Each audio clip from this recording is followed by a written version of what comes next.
forgot to do the clappy. That's gonna go in the episode.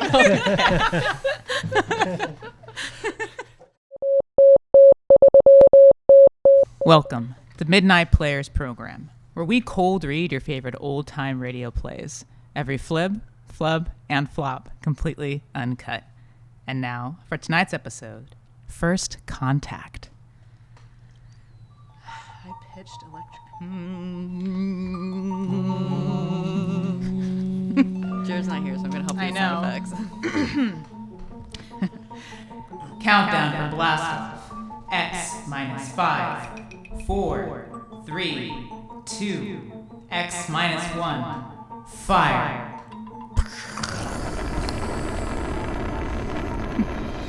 It's weird without Jared. We miss Jared.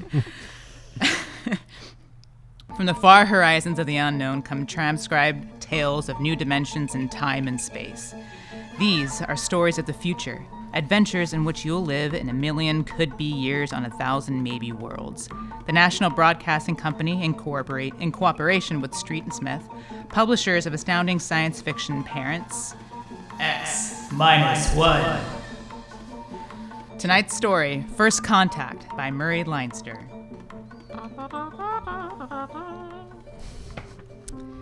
They had been in space 6 months now, moving with the incredibly faster-than-light speed of the overdrive. In 6 months, they had gone from Earth outward and outward to the crab-like nebula with the twin stars, a routine flight of exploration and scientific research.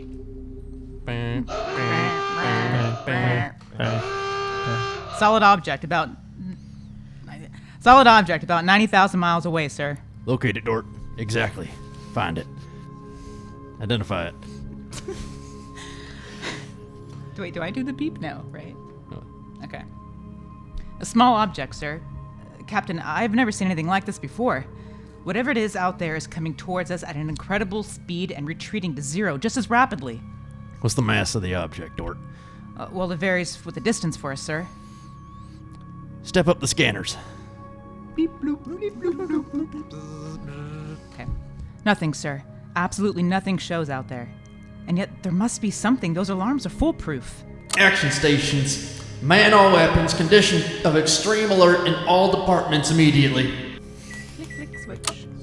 Captain, what is it? Dort, I ran into the same thing once before on the Earth-Mars run. We were being located by another ship, and their locator beam was the exact frequency as ours. And every time it hit, it registered as something solid and monstrous. Captain, we're the only ship in 18 light years around. How... I didn't say it was another Earth ship out there, Dort. Another race? That's right. There's a spaceship out there, all right. But it's not manned by human beings. It had been contemplated and speculated upon. Mathematically, it was almost a certainty that such a race existed. But in 18,000 Earth years, no human spaceship had ever encountered them. Now the situation was precipitated... Oh my god, what the f was that word? You had it right. Okay. Now the situation was precipitated, and somewhere outside the Earth vessel there was an alien race. Of what shape? Of what quality? Of what psychology? Ding. It's the microwave. It's moving, sir. Heading right for us. At that speed, we'll be in touch in 10 minutes. Heading right for us, huh? Just what we'd do if a stranger ship appeared in our hunting grounds. Friendly? Well, maybe. We'll try to contact them. We have to do that, but friendly. Thank the Lord for blasters. They may not be hostile, sir. Well, they may be. That's what I'm paid for. Put on this job to worry about the troubles that may never happen. To all hands now, hear this. A ship is approaching, manned by an alien race. I'll give the signal for attack or defense if it be necessary. There will be no move made until I give the order. I do not wish to provoke trouble. Stand by. The ship is slowing down, sir. It stopped. Weapons Department, report. Weapons Department, report. Oh, am I doing this? Whose weapons? I thought I was doing weapons. Did I not switch that? And you don't have to filter. We'll filter. Oh, okay. I wanted to filter. Okay, I won't filter. Do whatever All makes right. you You know feel what? good. If you're Here, feeling I'm- it, do it. I'm filtering. Alien ship remarked. Target fixed. Weapons alert. Communications Department report. Communications Department report. We're receiving a modulated shortwave, sir. Frequency modulated.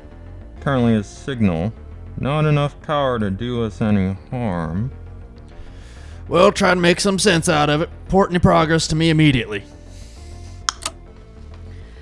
One thing in their favor, sir. They didn't attack immediately without question. They're trying to establish contact. That seems to indicate they're reasonable. We'll see.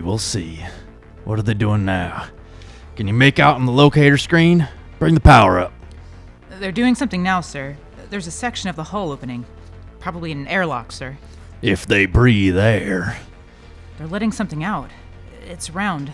A bomb, sir? Unknown object released from alien ship. Observed by weapons department and targeted. Stand by.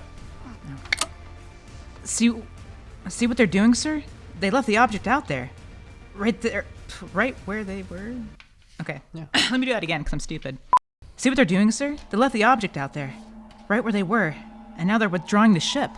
There's no reason that object couldn't be a bomb. Ms. Dort. Can you read that again? There's no reason that object couldn't be a bomb, Ms. Dort. Intended to let us think precisely as you're thinking right now. I just have a hunch, sir. I think they're friendly. I think whatever it is out there, this is a means of communication. You're probably right. But I won't gamble the ship on a probability. Sir, I'd like to volunteer to go out there and take a look at that thing over. You understand whoever does examine it is expendable. Yes, sir. Requisition a lifeboat. If it's all right with you, sir, I prefer just a suit with a drive in it. It's smaller and the arms and legs won't make me look like a bomb, and I'll carry a scanner, sir. You may leave when you're ready. Thank you, sir.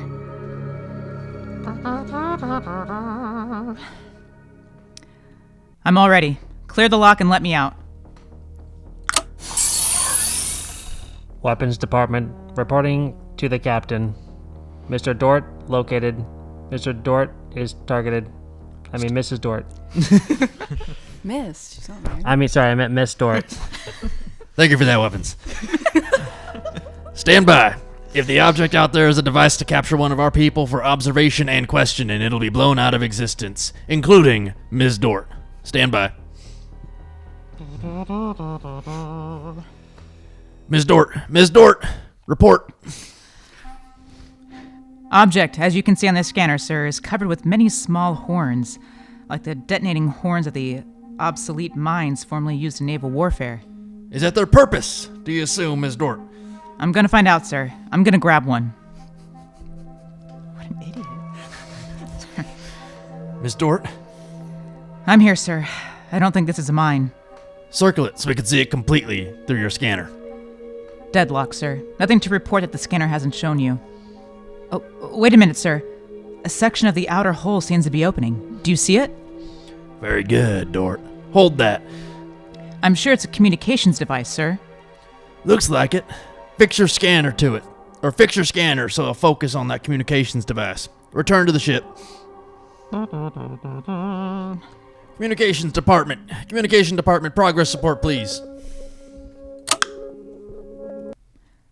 Oh, that's me. Okay. Dort, We've established communications, sir.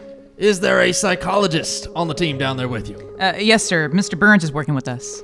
That's Miss Burns. Miss Burns is working with us. Will both of you please report to the bridge at once? I lost my spot. Oh, okay.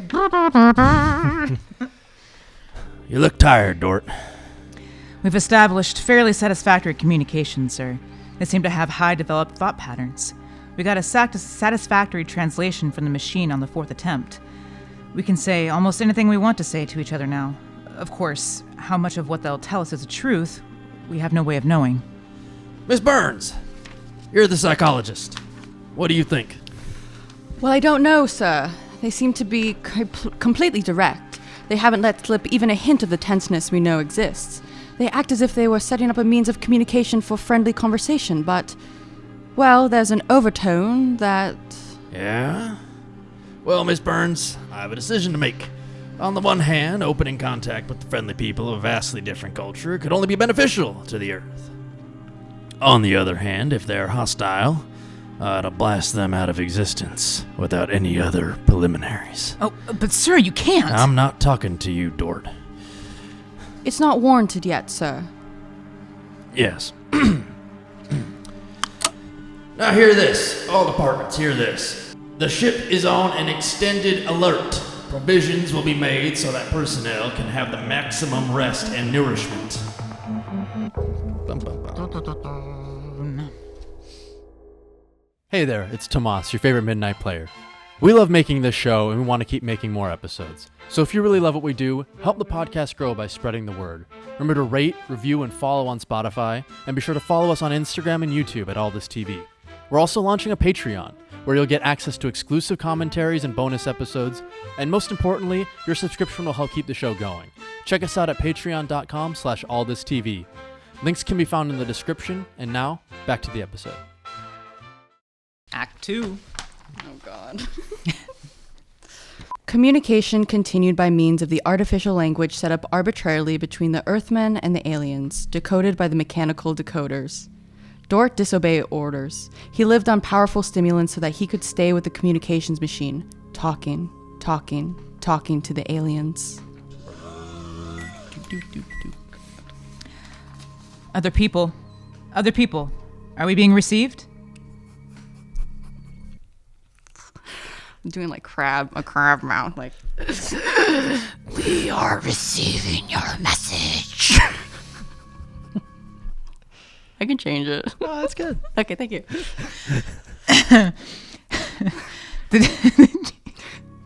The chief of this ship wishes to speak with the chief of your ship.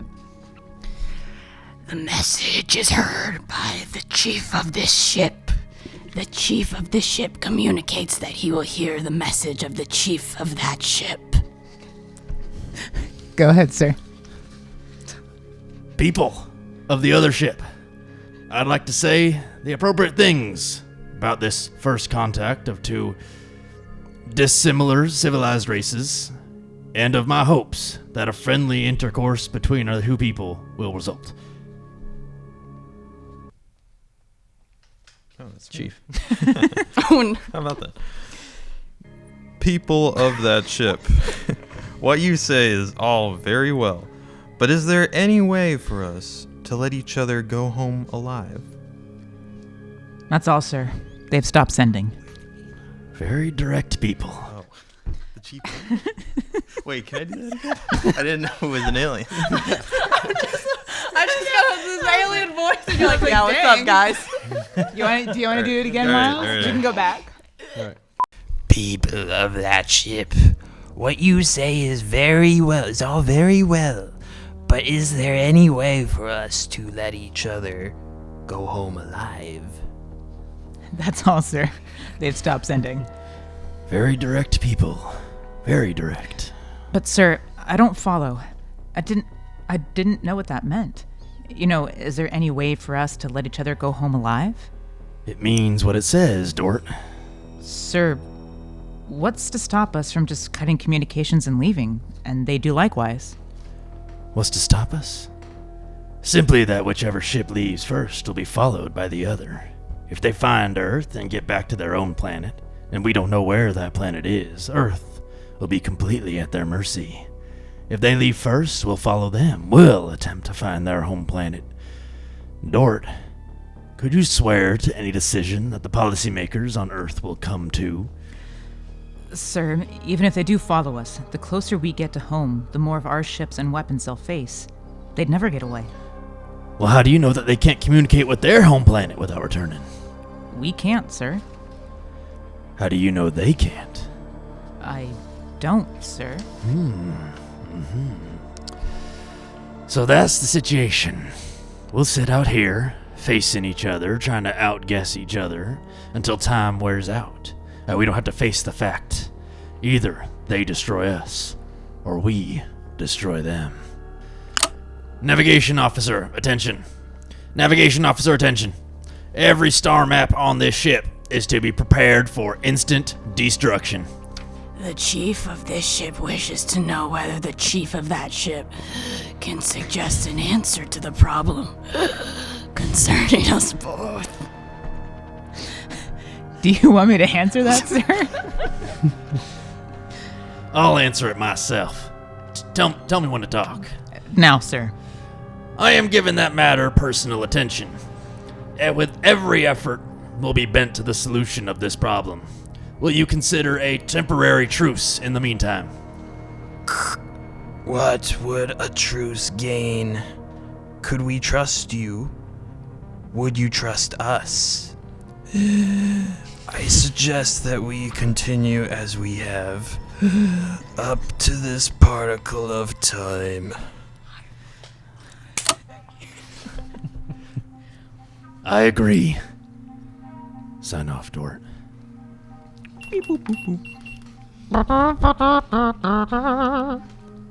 Weeks went by, and during the weeks, the exchange of information continued without let-up. What particle of time are the people on that ship at? The resting time. All rest except myself and others on alert duty. Same on this ship. You people of that ship are very similar in many ways. Do you have a family? I have a mate. I have a mate. I have a mate and 3 offspring.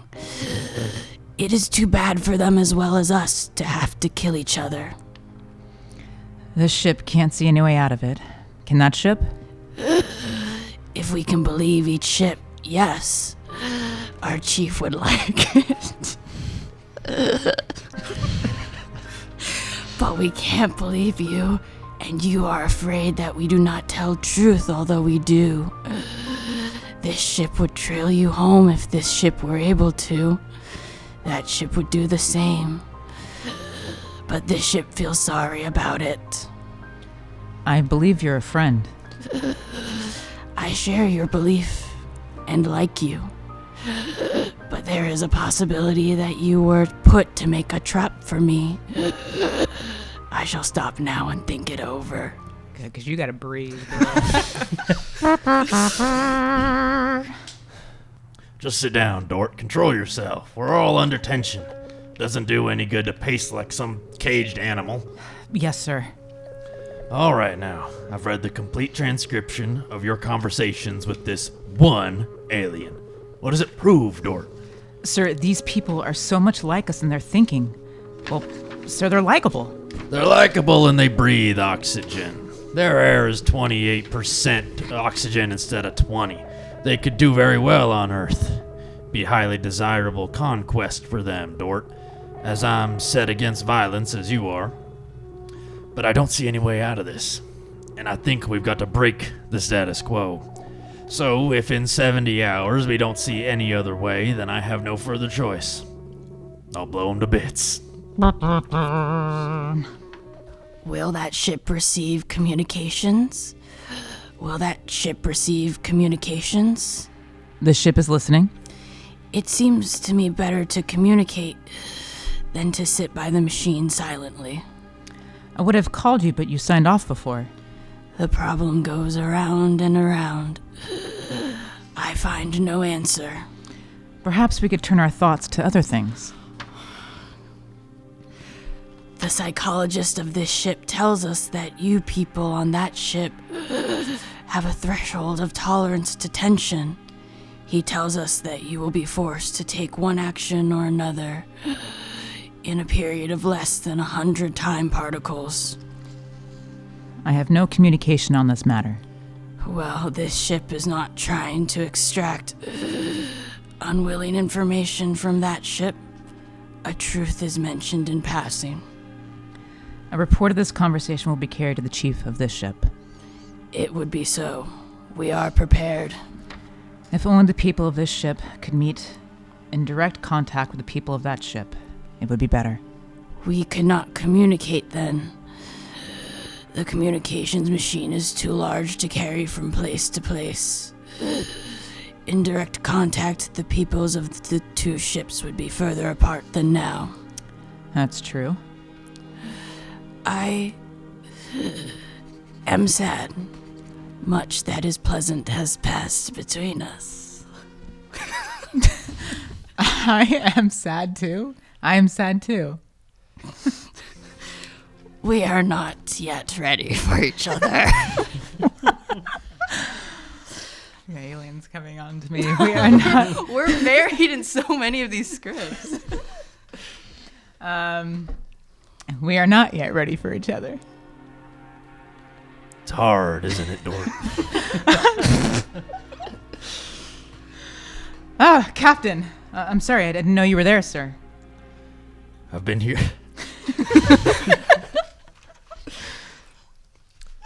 I've been here quite a while. Eavesdropping, I'm afraid. It's all right, sir. Nothing to be personal in a situation like this. Yeah, that's right. How long is 100 time particles, Dort? Pardon, sir? That reference she made to us not being able to stand tension is interesting. Their psychologists seem to have made more out of us than we do of them, don't they?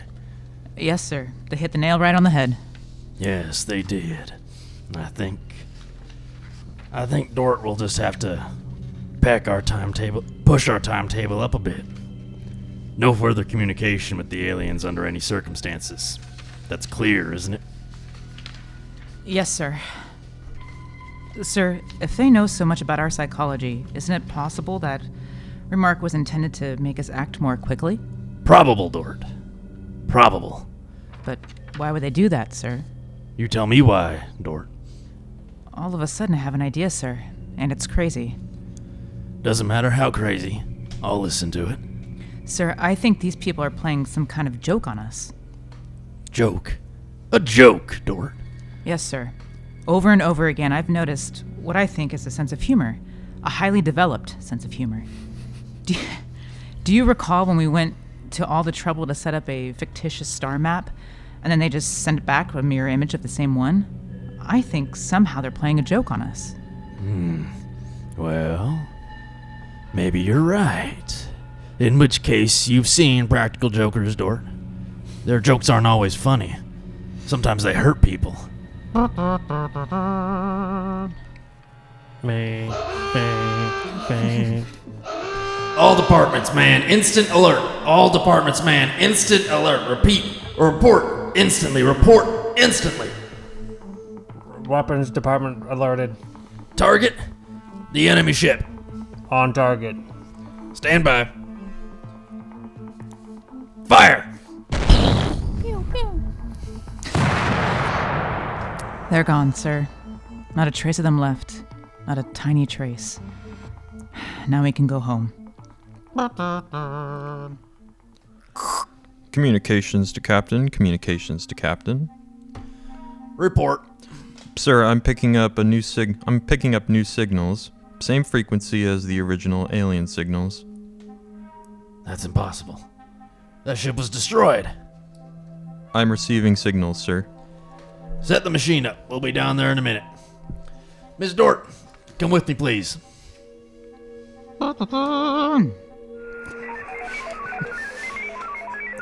It's good to be on the way home. Yes, it is good. Do you suppose we'll ever figure out what happened to the other ship? Never. A blinding flash and they were gone. I suppose they couldn't figure a way out of the situation. An unstable people. They had no sense of humor to cope with the situation. They exploded themselves out of existence. It seems reasonable. They must have had powerful weapons to destroy themselves so completely. Yes. What a shame. In a way, I grew to like them. This isn't meant for us, sir. I don't know what's happening, but I think we're overhearing a private conversation. I understand, Dort. Be quiet, will you? Many things have come out of a relationship with that people. They were describing a disease they call cancer. I believe it is similar to the Frogron syndrome. We might have helped them.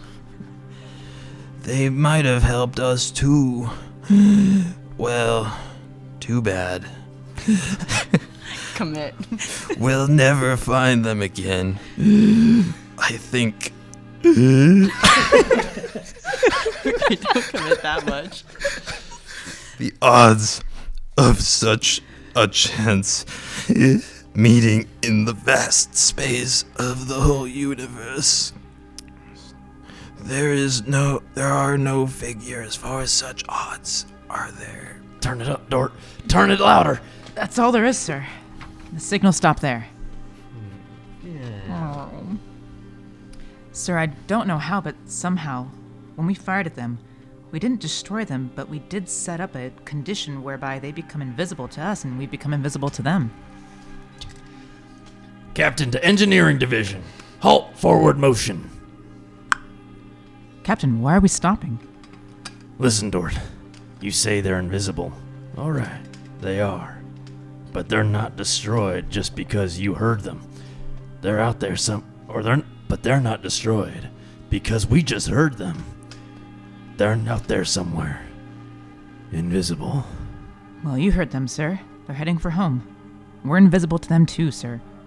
How do you know that, Dort? How do you know this whole thing isn't a setup? Well, suppose that's true, Captain. You heard their conversation. They weren't talking like any monstrous people. They seemed decent and warm. Just as decent and warm as we are. How do you know this conversation wasn't planted? Deliberately set up for us to hear. How do you know that, Dort? Yes, sir, you're right. They may be out there, and they may not. They may be telling the truth, or they may be trying to trick us. They may be friends, or they may be the most deadly enemies. You said they had a sense of humor, Dort. What a joke to play.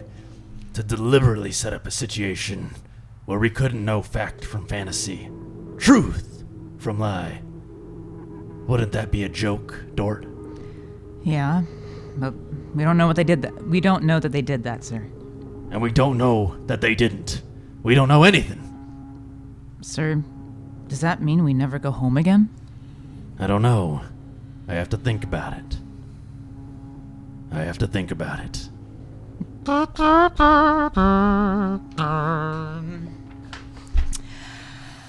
All right, well, tonight by transcription, the Midnight Players program has brought you First Contact, written by Murray Leinster, and adapted for radio by Howard Rodman. Featured in the cast were Tomas Ledesma as the captain, Cara Mackerlin as the alien, Miss Burns and the narrator, Miles Quinn as the alien chief in communications, Deji Bankole as weapons, and Tiffany Villalobos as Dort and the announcer. This episode was produced by Tiffany Villalobos, Tomas Ledesma, and Jared Bacalny. Edgar Grajeda was our co-producer, and Deji Bankole was our camera operator. This has been an All This TV production. My God. Okay. Cutting.